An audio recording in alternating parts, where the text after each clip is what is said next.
Portugal versus Croatia 2-1 എന്ന സ്കോറിനാണ് ക്രൊയേഷ്യയെ പരാജയപ്പെടുത്തിക്കൊണ്ട് world കപ്പിനെ round of 16 Portugal യോഗ്യത നേടുന്നത്. ക്രിസ്ത്യാനോയും റാമോസുമാണ് പോർച്ചുഗലിന്റെ സ്കോറർമാരായിട്ടുള്ളത്.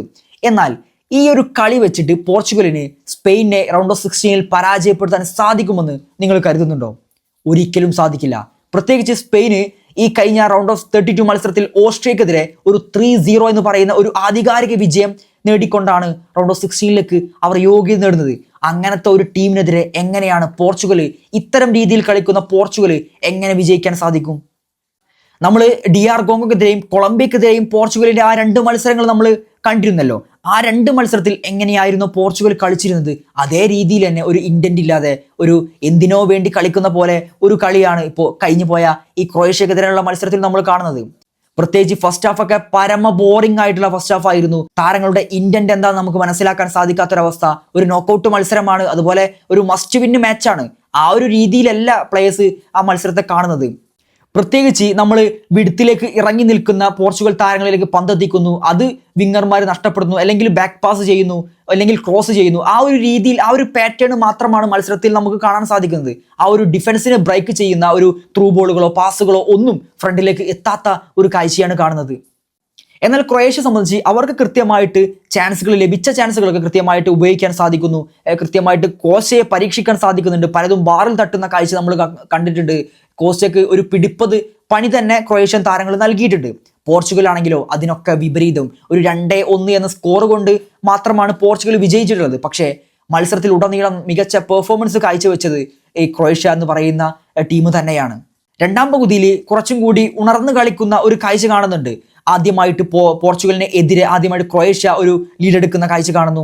അതിനുശേഷമാണ് പിന്നീട് പോർച്ചുഗൽ ഒന്നും കൂടി ഒന്ന് കളിക്കണം, വിജയിക്കണം എന്നൊരു മട്ടും ഭാവത്തോടു കൂടി കളിക്കാൻ തുടങ്ങുന്നത്. അതുവരെ എന്തിനോ വേണ്ടി കളിക്കുന്ന രീതിയിൽ കളിച്ച പോർച്ചുഗൽ ആ ഒരു ഗോള് തങ്ങളുടെ എതിരെ നേടിയതോടുകൂടി അവരൊന്ന് ഉണർന്ന് കളിക്കാൻ തുടങ്ങുന്നു. അതിനാണ് വൈഗയെ ഫൗൾ ചെയ്തതിന് ഒരു പെനാൾട്ടി ലഭിച്ചു. അത് കൃത്യമായിട്ട് CR7 ക്രിസ്ത്യാനോ റൊണാൾഡോ വലയിലേക്ക് എത്തിക്കുന്ന കാഴ്ച കാണുന്നു. അങ്ങനെ ഈക്വലൈസർ നേടുന്നു.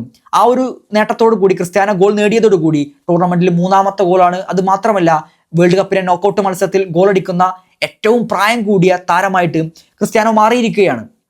എന്നാൽ അതിനിടയിൽ റോബർട്ടോ മാർട്ടിനസ് ചില സബ്സ്റ്റിറ്റ്യൂഷനുകൾ നടത്തുന്നുണ്ട്. ഒരു 4 സബ്സ്റ്റിറ്റ്യൂഷന് അടുപ്പിച്ച് ഒരുമിച്ച് നടത്തുന്ന ഒരു കാഴ്ച നമ്മൾ കണ്ടു.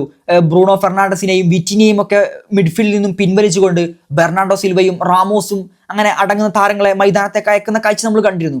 അതോടുകൂടി മിഡ്ഫീൽഡിൽ ഒരു ആധിപത്യമൊക്കെ പോകുന്ന ഒരു കാഴ്ച കാണുന്നു. ഒരു ഡോമിനേഷൻ നടത്താത്ത അവസ്ഥ കാണുന്നു. ഒരു കൺട്രോൾ കണ്ടെത്താൻ സാധിക്കാത്ത ഒരു അവസ്ഥ കാണുന്നു. ആ സമയം തന്നെ ക്രൊയേഷ്യ നിരന്തരം ആക്രമിക്കുന്നു. മിഡ്ഫീൽഡിലൊന്നും പന്ത് ഹോൾഡ് ചെയ്യാനേ സാധിക്കാത്തൊരവസ്ഥ. എന്താണ് മാർട്ടിനസ് ഉദ്ദേശിച്ചത് എന്ന് മനസ്സിലായില്ല.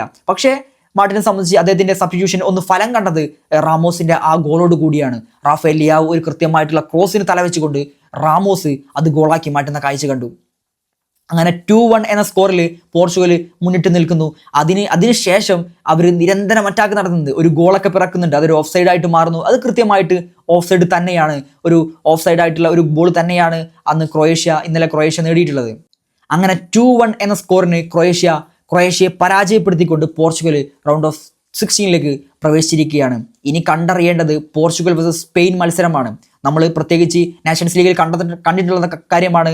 നാഷൻസ് ലീഗിൽ പോർച്ചുഗൽ അവരെ പരാജയപ്പെടുന്ന കാഴ്ച നമ്മൾ കണ്ടിട്ടുണ്ട്. പക്ഷേ അതായിരിക്കില്ല ഇപ്പോഴത്തെ സിറ്റുവേഷൻ. പോർച്ചുഗലിനെ സംബന്ധിച്ച് അവരിപ്പോൾ ഒരു ബാഡ് ആയിട്ടുള്ള സിറ്റുവേഷനിലൂടെയാണ് കടന്നു പോയിക്കൊണ്ടിരിക്കുന്നത്.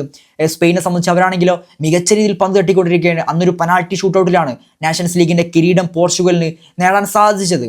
അപ്പോൾ ആ ഒരു രീതിയിലായിരിക്കില്ല മിക്കവാറും ഈ ഒരു മത്സരം നടക്കാൻ പോകുന്നത്. കൃത്യമായിട്ട് ഗോൾ കണ്ടെത്തി ഒരു ഗോളോട് കൂടിയുള്ള വിജയം തന്നെയായിരിക്കും സ്പെയിൻ ശ്രമിക്കുന്നുണ്ടാവുക. എത്രത്തോളം പോർച്ചുഗലിന് പിടിച്ചു നിൽക്കാൻ സാധിക്കുമോ എന്നുള്ളത് അറിയില്ല. അത് മത്സരം കണ്ടു തന്നെ അറിയേണ്ടി വരും. പിന്നൊരു കാര്യമാണ് സാക്ഷാൽ മോഡ്രിച്ചിനെ കുറിച്ച്. മോഡ്രിച്ച് എന്ന മനുഷ്യൻ 40 വയസ്സുള്ള ഒരു താരമാണ് അദ്ദേഹം ക്രൊയേഷ്യയുടെ മിഡ്ഫീൽഡിൽ അടക്കി ഭരിക്കുന്ന ഒരു കാഴ്ച നമ്മൾ കണ്ടു. അതും ഒരു 90 മിനിറ്റ് കളിക്കുന്ന ആ ഒരു ഫിസിക്ക് ഇപ്പോഴും ആ 40-കാരനിൽ ഉണ്ട് എന്ന് പറയുമ്പോഴാണ് അത്ഭുതപ്പെടുത്തുന്നത്. ഒരു 20-കാരൻ കളിക്കുന്ന ആ ഒരു ലാഘവത്തോടെയാണ് അദ്ദേഹം ആ മത്സരത്തിൽ ഉടനീളം മികച്ച പെർഫോമൻസ് കാഴ്ചവെച്ചത്. സ്ട്രൈക്കർ ആയിക്കൊണ്ട് ഒരു 40-കാരനായ ഒരു സ്ട്രൈക്കറെ നിങ്ങൾക്ക് മത്സരത്തിൽ കാണാൻ സാധിക്കും. പക്ഷേ ഒരു മിഡ്ഫീൽഡ് കൺട്രോൾ ചെയ്യുക, അതും 40-ാമത്തെ വയസ്സിൽ ആ രാജ്യത്തിന്റെ പ്രധാനപ്പെട്ട ഒരു താരമാവുക, ഒരു ക്യാപ്റ്റൻ ആവുക. അത് മാത്രമല്ല നമ്മൾ AC മിലാനിലും കാര്യമാണ്. AC മിലാന്റെ ഫസ്റ്റ് 11 സ്ഥാനം പിടിക്കുന്ന 90 മിനിറ്റ്സ് ഒക്കെ കളിക്കാൻ കേപ്പബിൾ ആയിട്ടുള്ള ഒരു താരമാണ് മോഡ്രിച്ച്. അദ്ദേഹത്തിന് ആ 40-ാം വയസ്സിലും അദ്ദേഹം 90 മിനിറ്റ്സ് ടീമിന് വേണ്ടി മിഡ്ഫീൽഡിൽ കളിക്കുക എന്ന് പറയുന്നത് അസാധ്യമായിട്ടുള്ള കാര്യമാണ്. അദ്ദേഹത്തിൻ്റെ ഒരു സങ്കടകരമായ കാഴ്ചയാണ്. അദ്ദേഹം വേൾഡ് കപ്പിൽ നിന്നും പുറത്തായിരിക്കുകയാണ്. ഇനി അദ്ദേഹത്തിന് ഒരു വേൾഡ് കപ്പ് ഉണ്ടോ എന്ന് ചോദിച്ചാൽ അത് ഇല്ല എന്ന് തന്നെയായിരിക്കും. 40 വയസ്സായി. ഇനി അടുത്ത വേൾഡ് കപ്പിലേക്കൊക്കെ എത്തുമ്പോൾ 44 വയസ്സൊക്കെ അദ്ദേഹം വിരമിക്കാനുള്ള രീതിയിലേക്ക് എത്തുമെന്നുള്ള യാതൊരു സംശയവും വേണ്ട. അപ്പോൾ 2-1 എന്ന സ്കോറിൽ പോർച്ചുഗൽ വിജയിച്ചിരിക്കുന്നു. പോർച്ചുഗൽ ഒരുപാട് മാറേണ്ടതുണ്ട്. ഇപ്പോൾ പ്രത്യേകിച്ച് സ്പെയിനെതിരെ കളിക്കാൻ പോകുമ്പോൾ ഒരുപാട് മാറ്റങ്ങൾ ടീമിൽ വരുത്തേണ്ടതുണ്ട്.